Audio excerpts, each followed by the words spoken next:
That's what everyone should be worried about in retirement is the cost of their expenses going up and their income is not enough to cover those. Doesn't matter how big the number is if we can't access it. Yeah. If we can't create liquidity or create income, that number is not the most important thing. And she's like, well, I'll have lower expenses. And I said, okay. And I wasn't trying to argue with her, but it's like, yes, I understand that you won't have a mortgage payment, but if you take all of your money and plow it into the house and your other expenses go up, your food, your fuel, your transportation, unexpected things happen. If you don't have enough income to cover those expenses, it doesn't matter if your mortgage is paid off. What matters is you don't have enough income. In today's video, we're going to talk about how only 6% of people have over $500,000 in their savings. And why that might not actually be a problem. Okay. This will be a fun one. You might be watching this going, I've got well over $500,000 saved, or I'm on track to get there, but do I have enough money to cover expenses, be able to travel, be able to go out to eat like we want to? Have we saved enough? Do we have enough for retirement? And how do we know when we're really fully prepared? So, as financial planners for years, working through this with people all across the country, we've seen just about everything. What we think are some of the untold reasons why so many people don't feel ready for retirement, no matter how much they save. And we're going to give you some of the strategies that we use with our own clients to prepare them for retirement, regardless of their account balances, and how they, some live scenarios of these strategies recently, so that you can sort of copy and paste this into your own retirement planning. So okay. Now, the only way to know your true retirement numbers is by taking a look at your full picture, running analysis, stress testing your plan, and mapping out your retirement future. In our case, the way we do it, all the way to your age 100 and figuring out how much you can actually spend. You see, what we don't want to do is we don't want you to delay retirement any longer than you have to, or we don't want you to retire too early, and then we have to later on when we don't have enough time, try to fix it when you may not have time to recover. And so what we want to do is create a customized roadmap for your retirement, figuring out, are you at your retirement number? Do you have enough in order to retire right now? Or do we need to make some adjustments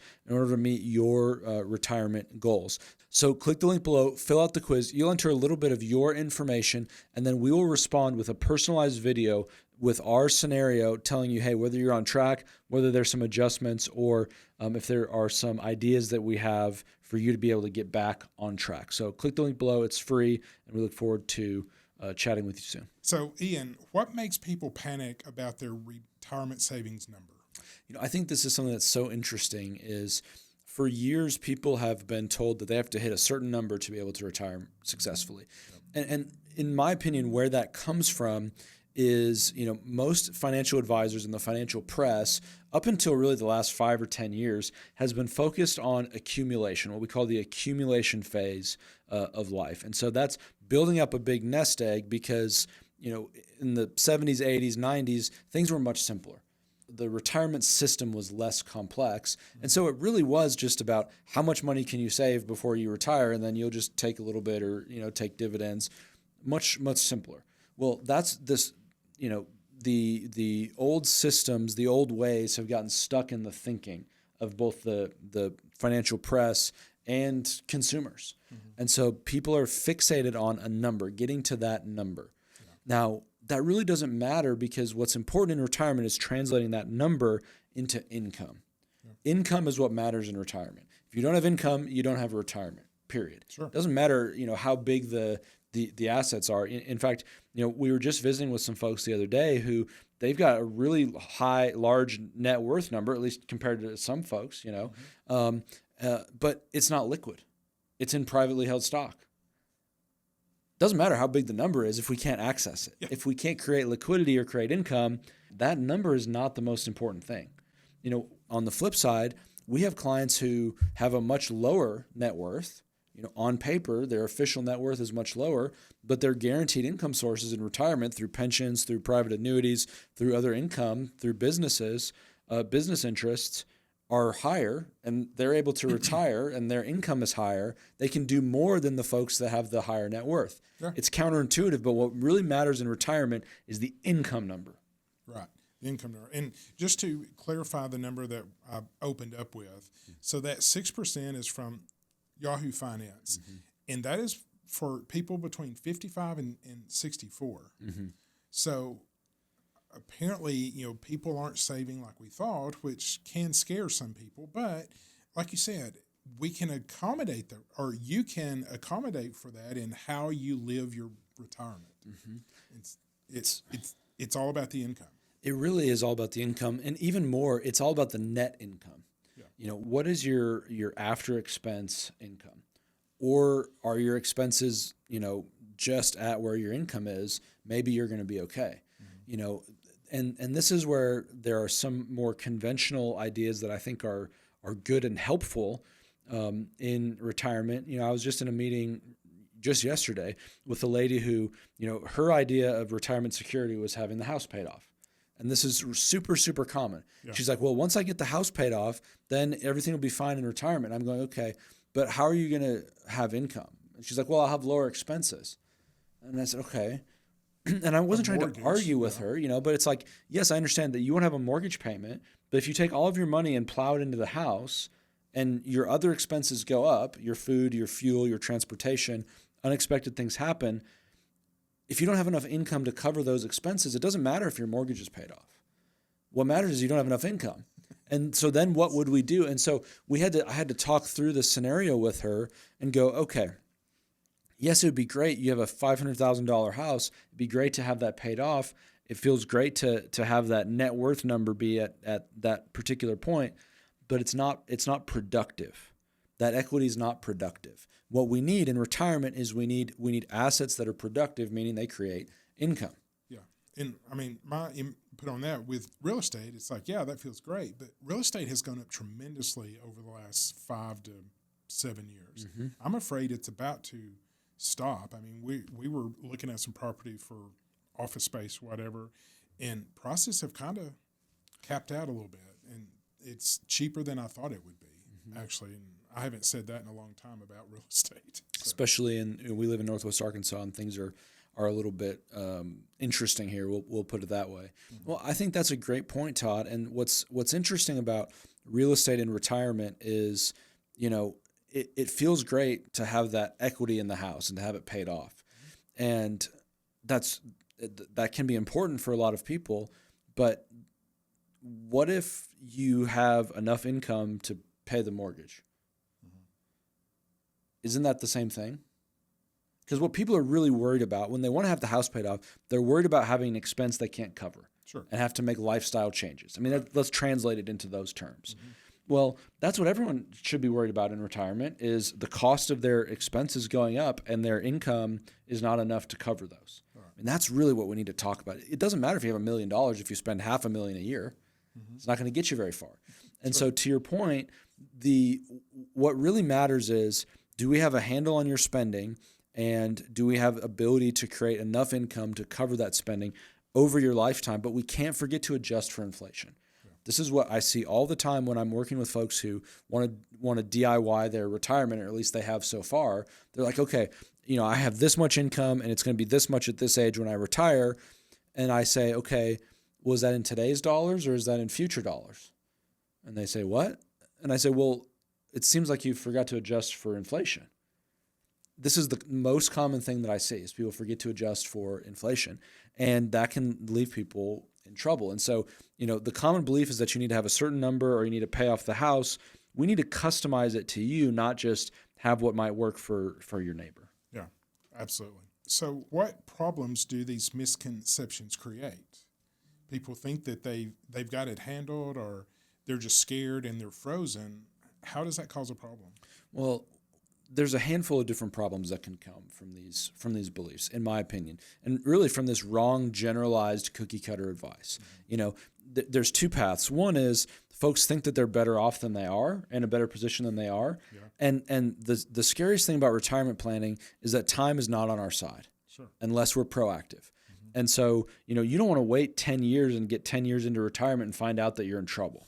Those are not fun conversations to have, and on the other side. And so that's one way that these misconceptions of people either thinking they're better off than they are, they need to have a certain number that's not customized to just income or their spending ability. But the other way, and this one to me is we see this a lot, is people wait to retire longer than they need to. And they don't enjoy their retirement like they could if they just knew that things were going to be okay. That is so sad to me. It I is. see people in my line of work. People come to me when a loved one's going into the nursing home or whatever, and they've put off doing the fun things until a later date. That later date never comes because that person gets sick and can't travel or can't do those fun things, and that just breaks my heart, and it's just depressing. Well, it's sort of the double-edged sword of time in retirement, right? When you're younger and you're accumulating, time is on your side, arguably. When you get to retirement, time is working against you in two ways. One, you don't have time to recover if you make bad investment or, retirement planning decisions.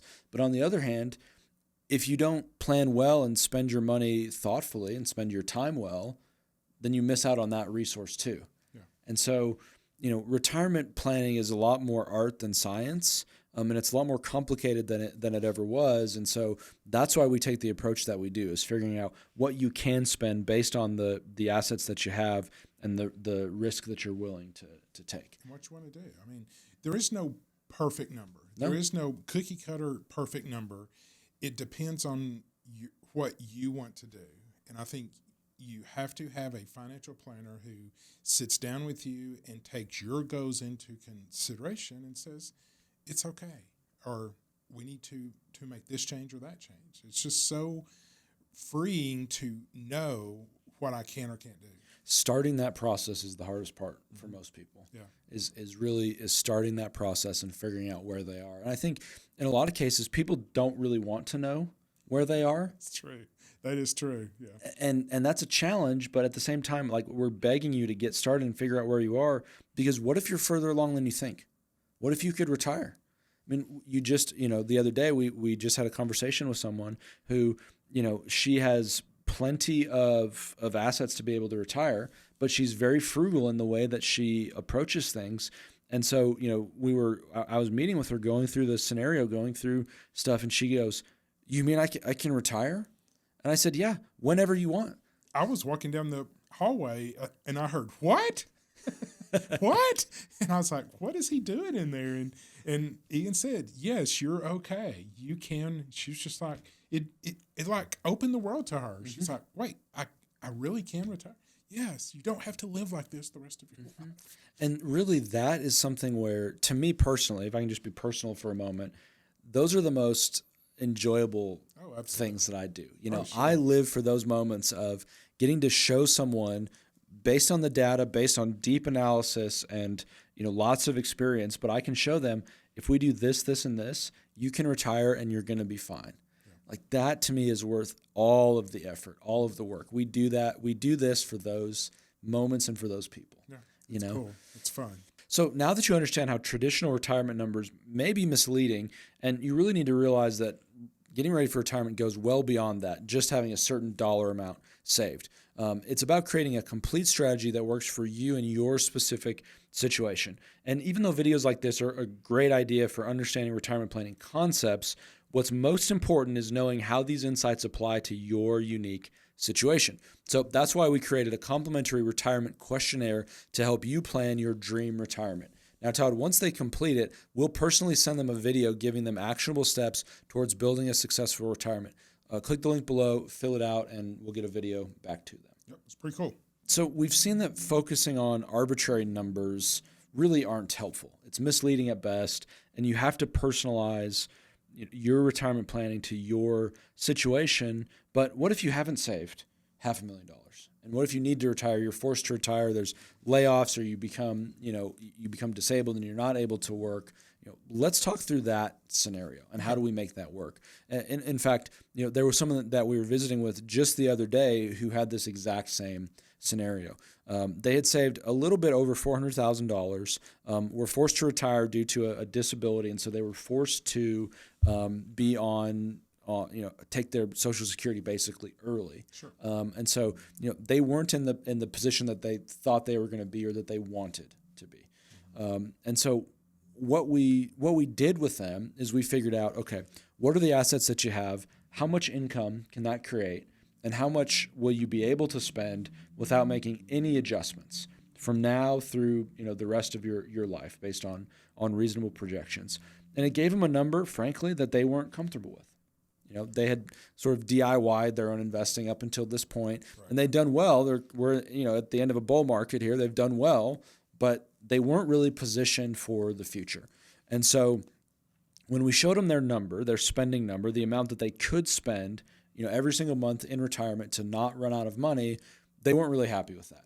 And so we always start with that default scenario. If you don't touch anything, because maybe some folks don't need to hire us, right? Maybe they're fine doing things on their own.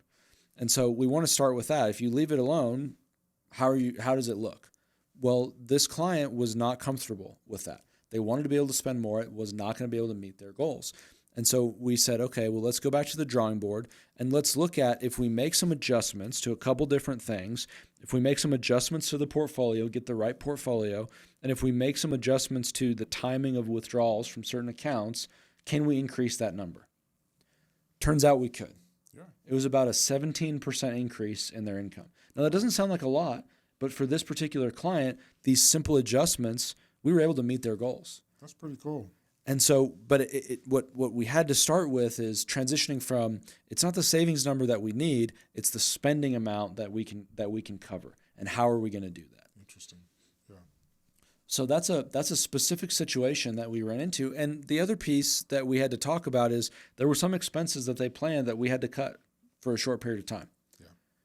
Yeah. Sometimes you got to cut back here and there, but in the long run, it makes a huge difference. And, in this case, this was giving to family. They wanted to give to family in order to help pay off the family's mortgage. Okay. And so, the conversation was, that's great. And that's a goal that we will fund, but we've got to put your oxygen mask on first before we start putting on other people's.